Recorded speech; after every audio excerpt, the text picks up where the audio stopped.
হাসরের মাঠে লা আসআলুকা লিয়াউমা উম্মি ওয়ালা উখতি, আমি আমার মাকে চাই না, আমি আমার বোনকে চাই না, বাল আসআলুকা লিয়াউমা নাফসি, আমি মূসা কেবল আমাকে বাঁচাইতে চাই, আমাকে বাঁচাইতে চাই।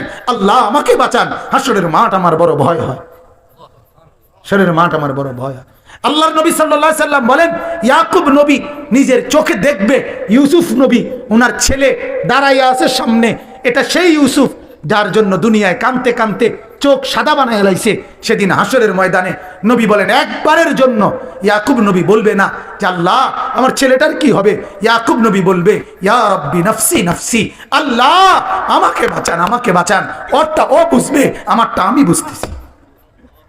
এটারে হাসরের মাঠ বলে বাঁচান। এই মুসলমান, আল্লাহর নবী সাল্লাল্লাহু আলাইহি ওয়াসাল্লাম হাসরের ময়দানের ব্যাপারে এতটা নবীজি নিজেও চিন্তা করতেন। আপনারা সবাই শুনছেন, জানেন। 5 ওয়াক্ত নামাজের পরে ওলামায়ে কেরাম থেকে জিজ্ঞেস করে দেখেন, 5 ওয়াক্ত নামাজের পরে নবীজি নিজে যার হাসরের আখিরাতের মর্যাদার কোনো সীমা পরিসীমা নাই, সেই নবী 5 ওয়াক্ত নামাজের পরে যে কতগুলো দোয়া করতেন, এর মধ্যে একটা দোয়া নবীজির একটা দোয়া ছিল এটা, আল্লাহুম্মা হাসিবিনি হিসাবান ইয়াসীরা। আল্লাহ এই বন্ধু আমি আপনার, আমারও বড় ভয় লাগে, আমার হিসাবটা সহজ করে দিয়েন। নবীজি বলছেন এই কথা। অথচ নবীকে আল্লাহ বলছে ওয়ালাল আখিরাতু খায়রুল লাকা মিনাল উলা, বন্ধু দুনিয়াতে আপনাকে যা দিলাম আখিরাতে যা দেব এই দুনিয়ার গুলোর চাইতে ওইগুলো অনেক বেশি উত্তম, অনেক বেশি দামি। এরপরও নবী বলে আল্লাহ আমার ভয় হয় আমার হিসাব যেন সহজ হয়। অথচ আখিরাতে ওনার মর্যাদার কোনো সীমা পরিসীমা নাই। আল্লাহ তাআলা হাদিসে কুদসিতে বলছে, বন্ধু হাসরের মাঠ আমি আপনার মাঝে আর আমার মাঝে ভাগ করে নেব। কাসামতুল কিয়ামাতা বাইনি ওয়া বাইনাক, আমার মাঝে আর আপনার মাঝে কিয়ামতের দিনটাকে আমি ভাগ করব। আনা মালিকু ইয়াউমিদ্দিন আনতা সাহিবু ইয়াউমিদ্দিন, আমি হব কিয়ামতের দিনের মালিক, আপনি হবেন কিয়ামতের দিনের বাদশা। আপনি বলবেন আমি শুনবো, আপনি সুপারিশ করবেন আমি গ্রহণ করব, আপনি চাইবেন আমি দিতে থাকব। আপনার হাতে আমার ইজ্জতের পতাকা দেব, আপনার জন্য আমার আরশের নিচে মাকামে মাহমুদের আলাদা জায়গা দেব, আপনার জন্য জান্নাতের দরজা প্রথম খোলার উদ্বোধনের অধিকার আপনাকে দেব। এত মর্যাদার পরেও নবী বলতেন আল্লাহ তবুও ভয় হয়, হিসাবটা সহজ করেন। আপনি কেডা, আমি কে বলেন? এই মুসলমান বলেন সেজদা নাই ঘরের মধ্যে গত 1 বছর 2 বছর আপনার উপযুক্ত ছেলেটা কোনোদিন ফজরের নামাজ পড়ে না, মেয়েটা ফজরের নামাজ পড়ে না, বিবি পর্দা করে না, মেয়ে পর্দা করে না, ঘরের মধ্যে আজ 20 বছর টানা রঙিন টেলিভিশন চলে, নর্তকী নাচে গায় ফুর্তি করে, গানের আওয়াজে বাদ্যে পুরা ঘর জমজমাট, এত নাফরমানির অবস্থায় এই হালাত নিয়ে কবরে গিয়া সুপারিশ কেমনে মিলবে দোস্ত?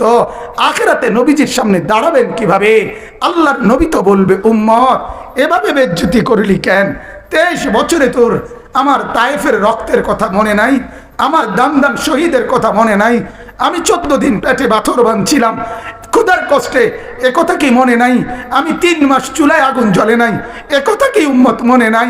আমার এত কষ্ট এত মেহনতকে এইভাবে নাফরমানি করে আমাকে তুচ্ছ তাচ্ছিল্য করিলি, আমার দিনকে অপমানিত করিলি, আজ কেন বলবো? আজ কিভাবে বলবো আমি মাওলার কাছে? বল উম্মত।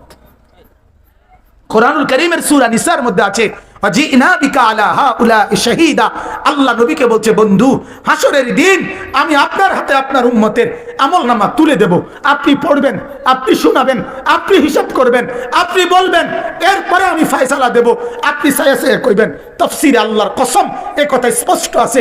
হযরত আব্দুল্লাহ ইবনে মাসউদ বলে যেদিন নবীর সামনে এই আয়াত এই ওয়াজিনা বিকা আলা হাউলাই শাহীদা সূরা নিসার এই আয়াত যেদিন পড়লাম, সেদিন হযরত আব্দুল্লাহ বলে নবীজি অজরে চোখের পানি ফেলে কাঁদছে আর একথা বলছে উম্মত যদি পৃষ্ঠার পর পৃষ্ঠা গুনাহ আর নাফরমানি দেখি আমি মাওলার সামনে পড়বো কেমনে, শোনাবো কেমনে, আল্লাহর কাছে বলবো কেমনে? এত বেইজ্জতি করলে উম্মত আমি হাসরে মুখ দেখাবো কেমনে? আল্লাহ আমাদেরকে বুঝার তৌফিক দান করুন। অতএব আল্লাহ তাআলা বললেন যে এই ফিকির করে আখিরাতের ভয়, তো আল্লাহ তাআলা বলেন সে বিবেকবান। বলেন আলহামদুলিল্লাহ, বলেন আলহামদুলিল্লাহ। অতএব মুহতারাম হাজিরিন এই ফিকির করা চাই, এই ফিকির করা চাই। আল্লাহকে দিবা নিশি ডাকবো তো ইনশাআল্লাহ, ডাকবো তো ইনশাআল্লাহ। রাসূলুল্লাহ সাল্লাল্লাহু আলাইহি ওয়াসাল্লামকে ভালোবাসবো, মহব্বত করবো তো ইনশাআল্লাহ, শুধুমাত্র মুখে মুখে তো ইনশাআল্লাহ। কয় ভাবে? কয় ভাবে? আবার বলেন, আবার বলেন। আল্লাহ তাআলা আমাদেরকে তৌফিক দান করুক। বলেন আলহামদুলিল্লাহ, বলেন আলহামদুলিল্লাহ।